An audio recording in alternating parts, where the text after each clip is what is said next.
Hi, everyone. It's Henry DeVries. Welcome to the Agency Rainmaker TV show. This is where we help agencies make it rain. We're talking ad agencies, digital marketing agencies, PR agencies, and I'm so excited to have a rainmaker par excellence with me today, Bryan Gray. Bryan, welcome. Tell us what you're going to tell us. Well, hey, Henry, thanks for having me. I'm going to share with you all today how we see the world and why it matters. Because, Henry, we believe the biggest current threat organizations face, whether you're a digital agency, a PR firm, or any company, is being commoditized in your prospects' eyes. And we're seeing decision-making teams get bigger and bigger, and they're ignoring you until the very end of the buying journey. It's causing what we call a race to the bottom. It's become very challenging to create and uphold your value when you're kind of stuck at the very end of the prospect's buying journey. And that's what we help organizations do, is to maneuver around coming in at the last minute so they can actually create greater influence, have better impact, but more importantly, create better sales with greater margin. Bryan is a big thinker in this space. I was very excited to get him on. He runs a group called Revenue Path Group. Why don't you tell him who your who is at Revenue Path Group, and tell us something about your firm? Well, I would say first and foremost, we're obsessing over the fact that companies are going to win and lose their value, right? Based on when they enter the sale, where they enter the sale, and how they enter the sale. So our organization is focused on helping companies make this transformation. Henry, we believe that we're entering this era of value collapse. We don't need to talk about AI today or acceleration. We see that happening all around us. But the net result is we're going to enter what we call the era of value collapse, where more and more of your value is going to be taken out of the journey the later you enter the sale. So we help organizations really not just understand what this is and why it's happening, but more importantly, how they can redeploy all these resources, all the marketing spend, all the salespeople, all the salaries, commissions, all that they're spending, repositioning it so that their organization creates value and gets their margin back, because that's the biggest threat we all face, is we're losing all our margin because of acceleration all around us. And we help organizations by helping them create better conversations with better tools and better skills. Something you taught me, and it's been reinforced, that on that buyer's journey, before they call you in or before they call your clients in, 70 to 80% now, some people are saying the journey's already been completed. They've narrowed it down to the short list. So it's ludicrous when people say, well, we need more salespeople. We need the salespeople hitting the streets and making more calls, when most of the game is over by the time they get involved. And we need to invest money in getting to be on that short list. So how do you talk to people about that? Yeah, in fact, Gartner, even pre-pandemic back in 2020, showed that 83% of the buying journey is done. And for Henry, like guys like you and I, and maybe some of them in the audience who started working before the internet, which is a fascinating concept on so many levels. Sure. We were valued as sellers, right? We were information distributors. We actually helped guide. Now they don't need that for a variety of reasons. So not only brought in late, think about where AI is going. And are you going to even need a salesperson when it's down to, we know what we want, we know who we want to talk to, I just want the best bang, bang, bang for this. So it's difficult to even support a seller when you're brought in so late in the journey. So what organizations have to do is start rethinking when they get access, where they get access, and how they're going to get access. And that's probably the biggest leap, but the most crucial step organizations can take moving forward. Bryan, today is the 9th anniversary of Indie Books International. We've been in business for 9 years now. So, but what has changed in the last 9 years, and what's going to change? But these fundamentals are there, that we provide value. They need us, and we need to show them that we're the right people to help them. So tell me, what do you do for your clients? Give me some of the what. Yeah, so let's think about your role. So congratulations on 9, and let's go for another 10. Let's go for another 20. You got it in you, Henry. I know you do. So because what you really do, Henry, is, well, let's put it this way. I don't think it helps you if you're brought in when someone says, I want to write a book, and I'm going to talk to 3 companies to see which one can help me write this book. There's too much risk. There's too little value left because I just need someone to do this for me.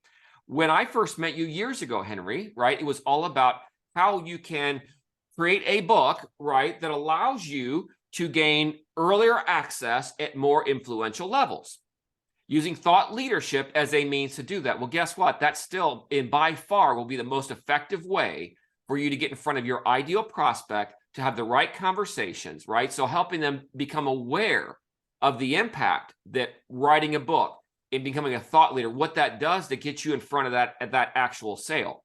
So when in our world, we help awaken leaders to say, look, you can't keep putting money into a losing cause, right? When you're coming in later and later and later.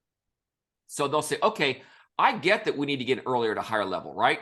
But my sellers say, I don't know what to say. And I don't know who to call on.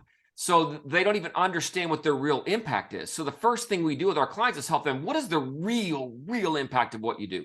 Like, what's the impact of the business? Your impact is not that you write a book or you publish the book. That's not your real impact. Your real impact to me, Henry, was I can have you more influential, where you can create bigger opportunities at greater margin if you enter at the right spot. That's the real impact. Then if you understand your real impact, then I just need to understand my highest level decision makers' true priorities. If I understand what our real priorities are, it's just a matching game. My real impact connected to your top priorities all of a sudden puts me in a better conversation. So we help craft the right kind of conversation. How do you introduce yourself to a complete stranger in 30 seconds or less? For those of you out there that want to go grow market share, guess what? You want to grow market share, you got to go meet a stranger. And the time to meet a stranger is not when they're shopping and talking to 3 other companies. So if you're going to reach out to someone, right, before they're even looking, you better have a take. So we help create the right conversations to have that actually connect your real impact to your prospect's top priorities. Then we actually provide selling tools, playbooks, diagnostic solutions, and even thought leadership to help you really effectively move your sellers in that direction. And we also even upskill your sellers, because to be a salesperson today and tomorrow is by no means what it took to be a salesperson 5, 10, 15, 20 years ago. It's a much different world. They're not all going to be here in the future, but the ones that remain better be good. They better be good. Yeah. That death of a salesman that Arthur Miller predicted, the shoe shine and the smile guy, it has already come to pass so much. Okay. One of your niches is AEC, architects, engineers, construction companies, and tell me how that plays out in their space, and if there's other niches that you've made great strides in, I'd love to hear about that. Yeah, absolutely. And the AEC industry was just interesting because that's an industry prone to wait for the RFP. And they all wish they were in earlier before the RFP, but they just don't know how to do it. So they end up, every single one's a bake-off, right? And every single one is you're pitting 2 against the other, and you all look, sound, and act the same, and no one can distinguish themselves. Because when you're brought in late and they're talking to 3 other similarly capable firms, right? The question they're asking is, Henry, how are you any different? You know, why should I pick you? I've got 2 other viable competitors that can do the work with great testimonials. And what ends up happening is when they say, well, here's why us, it all sounds the same. So that was an easy industry to start working within, because they all struggle with the same exact thing. But go to manufacturing, they're in the same spot. I can't get to engineering like I used to. I'm now stuck at the very end. Look at marketing agencies, right? I only get brought in when they're sending out an RFP and talking to 3 other companies who are all promising more leads. How can I reposition my value, or a PR firm? I'm only brought in when they're looking to replace their existing firm. That's not the ideal spot to enter. In fact, Henry, what I tell people is the worst time to enter the sale is when the prospect is shopping, which sounds so counterintuitive. Yeah. Because we get excited because they're looking around going, but when they're looking around, your value has already been discounted. We've got a live one. Yes. And guess what? Your 2 competitors saying we got a live one too about the same customer. And when they're 83% into the buying journey, Henry, the value has been collapsed because they think they know what they want. So if we're going to get out of that noise and in earlier at a higher level, we better be leading with thoughts that intrigue people, where it shows that we understand their true priority. I don't think a business wants more leads. I really don't. because those leads could actually be coming at the worst time at the lowest value and the lowest margin.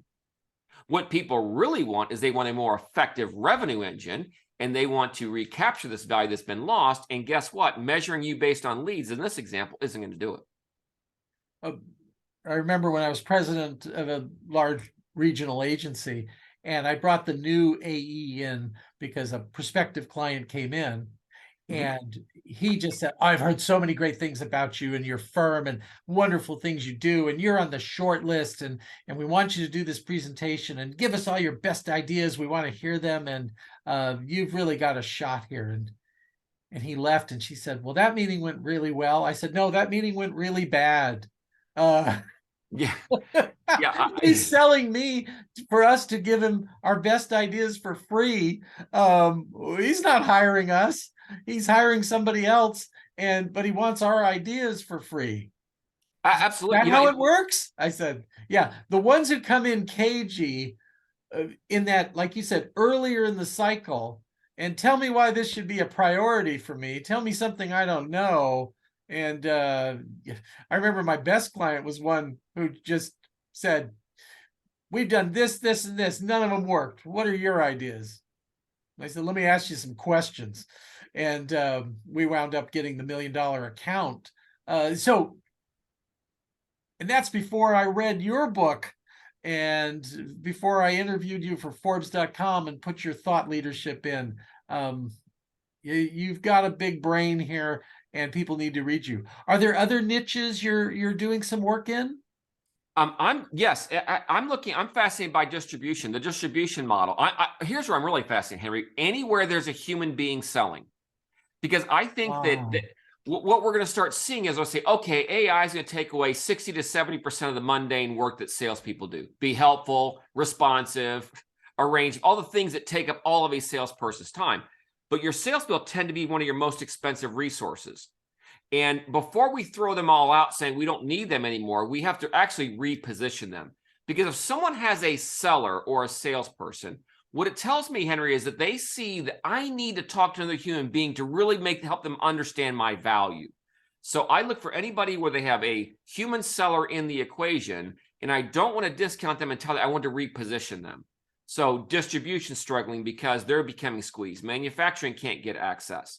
Any kind of B2B sale. So while it did start with AEC, because they are always prone to the RFP, everyone's being pushed to the very end now, and they don't know how to get earlier access at a higher level. And you mentioned earlier a second ago, Henry, on this, tell me what you do.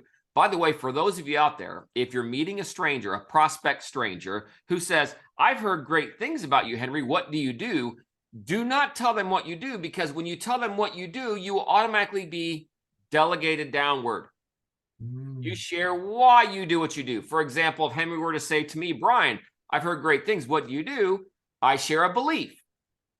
Henry, a point of view. A point of view that as long as your prospect believes the same thing as Simon Sinek said, and start with why, when people share beliefs, trust is built. Henry, we believe the biggest current threat you face is becoming a commodity in your prospect's eyes. What's making it worse? Decision-making teams are getting bigger, and they're ignoring your salespeople to the very end of the buying journey, driving a race to the bottom. And Henry, we believe your salespeople are unprepared and ill-equipped to fight back against these three deadly C's. At the ad club in San Diego, I volunteered, and they said, what do you want to volunteer for? I said, I'd like to pick the speaker up at the airport and drive them back to the airport to get them onto their plane on time. Well, okay. Because I got to talk to these big agencies. So, I'm talking to one of the heads of the agency that was Apple's agency. And she gave me the greatest advice. She said, yeah, you need a point of view. You need a point of view different than all the other agencies. So when they talk to you, you don't sound like everybody else. We all sound the same. We all sound blah, blah, blah. Our people are our difference. And, we take, we're strong creative. And it's like, oh, your people make the difference. Your people move around like migrant farm workers. And I always say, the opposite. I did focus groups with people who hire agencies. And I said, what's what's the worst thing? They said, oh, you're awful with talking about money. Whenever money comes up, you're the worst talking about money. I said, well, what do you mean? He says, well, you're like going to a restaurant and you ask for a menu and they say, oh, we don't have any menus. What we like to do is we like to interview our diners and then we come up with a solution that works for them. Well, what were you thinking? And he said, so you say, I don't know, chicken? I go, oh, there's a lot that goes into chicken. Can I ask you some chicken questions? And then we'd like to come back in a week with a chicken proposal. So I've never heard those two words ever put together in my entire life, I Henry. get And it. I'm A chicken 7 years old. proposal? Chicken Yes. proposal. Yeah, we have chicken options, that you can go with. Do you But want a chicken just off a truck from Arkansas? Because that's the cheapest one we can get. Or yeah, you want that's cage free, was massaged every day. That's like in Oregon. a Would you little like to know the shoulder rubs. chicken's name? Yeah, Okay. it's funny is and you get no do-overs. And there's while this is funny, it's serious business, right? Because the reality is you get one shot at this. And if you're going to grow your agency, you've got to go meet strangers. You do. And you don't want to be brought in when they're interviewing 2 or 3 other firms. And to Henry's point, have a point of view, right? Have a take, share a belief. And when you understand the real impact of what you do, and you understand your ideal prospect's top priorities, it's not hard. Invariably, CEOs will stop me in the middle of my elevator pitch. And you know what they do, Henry, when I call it a priority pitch, but Yeah. when I'm in the middle of, you know what they do when they stop me? They say, Bryan, I want to stop you right there. They start sharing all their issues. Everything you just said is exactly what's happening to me. This is what's going on. And all I've done is shared a point of view that their salespeople are being outmaneuvered, they're unprepared and ill-equipped, and all these reasons. And all of a sudden, we built trust. I don't want to have they're not going to be wanting to sit through 6 different questions. They want someone who believes what they believe, and then you've got the world's best conversation soon to start. I wanted to circle back to something great you said.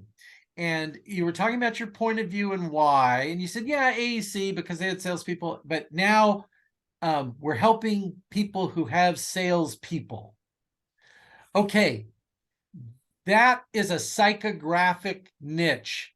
He went psychographic there instead of saying, well, the industry is this and that. So I'll say, my niche is small to mid-sized agencies, 5 to 200 employees, advertising, digital marketing. And okay, that's demographics. Really, the psychographics there, I help experts who want to have more visibility, more influence, more impact.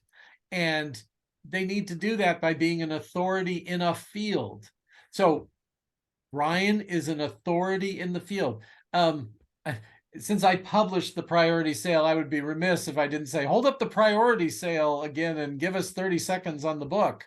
Yeah, in fact, I just love the darn subtitle, How to Connect Your Real Impact to Your Prospects' Top Priorities, right? And I to me, that's where selling has changed. I mean, we know all the traditional sales training programs that were built on a 50-year-old plus chassis, right? And I think this idea of closing is silly and handling objections, right? It's like proposing to your spouse, right? If you get an objection there, you probably didn't cover the right ground earlier in the relationship journey.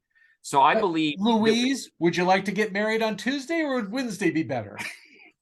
Would you like to, why don't we just live together for 3 months, see how you like it, and then say, I'm sorry, I'm doing the sales shtick with the proposals. that's actually pretty good. That's actually pretty good, Henry. That's pretty funny, isn't it? Yeah. Yeah, because the reality is, if you understand your real impact and you understand your prospect's priority, you now have a real conversation. And I believe this is all about matchmaking, especially when I want you to want to be in before the prospect is even shopping. That's crucially important for all the audience members. You're not going to create greater value when you're brought in when they're already looking. So if you want to be brought in at a different level, higher level, earlier, you must have that take, but you must understand the real impact of what you do. A brochure never works when someone's not shopping. But I know that my ideal prospect, Henry, is seeking ways to create greater value because they're tired of seeing their margin collapse. They're tired of losing opportunities that should be theirs.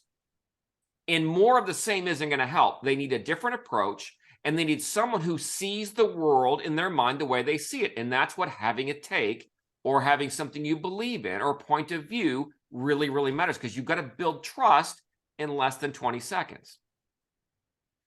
Bryan, if people wanted to learn more about you or what you preach or anything, like where should they go? Where can they learn more? I would love them to go to beatvaluecollapse.com. The boring place to go would be revenuepathgroup.com. But I like, and I'm sorry, give me the sexy URL. We want to beatvaluecollapse.com. Henry, we're entering a world because I tell you that the bankruptcy is the ultimate form of market feedback. And when you can't create value, and value is the regard or the worth of something, I don't want your prospect controlling your value. And value is won or lost based on simply when you enter the sale, where you enter the sale, and how you enter the sale. Henry, I want to turn it back to you for a second. Henry wants to help you write a book, as an example, he might, that helps you become more influential and become a thought leader. Guess what thought leaders are able to do? They're able to enter the sale earlier and at a higher level with a point of view. So if you want to create greater value, you're going to have to find ways to gain that early influence at higher levels. That's why I think what you do is valuable, Henry. Thank you. It's authority marketing, and an authority in a space will get on stages in front of right fit prospects earlier. So what I'm really about is getting your sales pipeline full with right fit prospects. And to Bryan's point, before they're doing an RFP, the worst thing in the world, unless you wrote the RFP, that's a sucker bet responding to it. I know some people have to play the RFP game, but it's a sucker bet. But how long can you be keep there playing that early on when the priority is being talked about? Henry, if you keep playing the RFP game, soon and an AI bot will be doing that for you. Think about human sellers. We pay salaries and commissions, and you can't keep doing that when we move slow and we're not thorough and we make mistakes. AI is getting better and better and better and better. So when the prospect knows what they want and they're looking for the best solution, they're not going to want to depend on a human being to quote that for them. So you're going to see value continue to erode. There'll be volume there maybe, but you're not going to create value. If you want to create value, you're going to have you and or your salespeople able to have those influential conversations earlier. That's exactly how we generate our business. I speak throughout the country, North America, on how to avoid the era of value collapse to CEOs who care most about it. And I believe every single listener and viewer here can find and discover their real impact and do the same darn thing. Otherwise, they're going to keep complaining like, man, we keep having to lower our price to win this work. They're always comparing us. We're always being evaluated. We're being tossed out before I think we should. And I can't get the CEO's time and attention like I used to. And that because we're slowly going down that slope of that race to the bottom. Bryan, thank you so much for being on Agency Rainmaker TV. Such wonderful insights, and thank you so much. So that's been another episode, and until we meet again, make it rain. Make it rain, baby. Thanks, Henry. Thanks, everybody.